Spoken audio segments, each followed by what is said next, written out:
আইফোনের ব্যাকসেল লাগানোর আগে আপনারা অবশ্যই এই বিষয়গুলো খেয়াল রাখবেন, কারণ মূলত নয়তো আপনি প্রতারিত হবেন। আইফোন 12 মূলত সমস্যাটা হচ্ছে ব্যাকসেল ইস্যু, ব্যাকসেলটা ভেঙে গেছে, ব্যাক গ্লাসটা। সো এটা আমরা এখন এটা চেঞ্জ করব, মূলত এটা করে নিচ্ছি। তো আইফোনের ব্যাকসেল লাগানোর আগে আপনারা অবশ্যই এই বিষয়গুলো খেয়াল রাখবেন, কারণ মূলত নয়তো আপনি প্রতারিত হবেন। সাপোজ এখানে যে দুইটা ব্যাকসেল দেখতে পাচ্ছেন, দুইটা প্রায় দেখতে সেমই লাগে, বাট হচ্ছে দুইটা কিন্তু দুই কোয়ালিটি। যেমন এই ব্যাকসেল যেটা দেখতে পাচ্ছেন এটা হচ্ছে অরিজিনাল।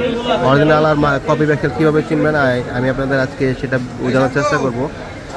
সাপোজ এই ব্যাকসেলটা দেখুন, এটা অরিজিনালটা। ব্যাকসেলটা দেখুন, এই যে হচ্ছে এই যে এই জায়গাটা দেখুন, এখানে কিন্তু এটার সাথে এটা ঢালাই করা, মানে কার্ভ সিস্টেম দেখতে পাচ্ছেন, এটা কোনো আলাদা জোড়া না।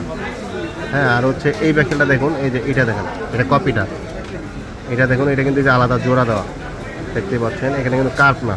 এটার সাথে এটা আলাদাভাবে এই ক্যামেরার এই ফ্রেমটা এটা আলাদাভাবে বসানো, মানে এখানে আলাদা এই যে জোড়া দেওয়া, মানে আলাদাভাবে বসানো, এটা বোঝাই যায়। আর যেটা হচ্ছে অরিজিনাল হবে ওইটা হচ্ছে আপনারা এই যে দেখতে পাচ্ছেন একবারে এটার সাথে ঢালাই করা, এখানে কোনো জোড়া নেই। সো অবশ্যই এই বিষয়গুলো আপনারা মানে ব্যাকসেল লাগানোর আগে এই বিষয়গুলো খেয়াল করবেন। আর হচ্ছে যেটা অরিজিনাল ব্যাকসেলগুলো লাগান মূলত, তাহলে হচ্ছে সেই ক্ষেত্রে আপনার বোঝা যাবে না যে এর আগে কোনো ব্যাকসেল চেঞ্জ হয়েছে। সাপোজ আমি কোনো আঠা দিইনি, জাস্ট আপনাদের বোঝানোর স্বার্থে আমি হচ্ছে ভিডিওটা করা। সাপোজ দেখতে পাচ্ছেন এই ব্যাকসেলটাতে কোনো ফাঁকা নাই বা কোনো গ্যাপ নেই,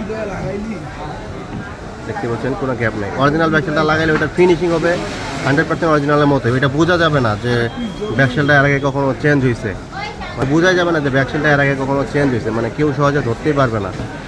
তো অবশ্যই আপনারা আইফোনের ব্যাকসেল লাগানোর আগে ব্যাকসেলগুলো দেখে বুঝে লাগানোর চেষ্টা করবেন, তাহলে আশা করি অন্তত প্রতারিত হবেন না।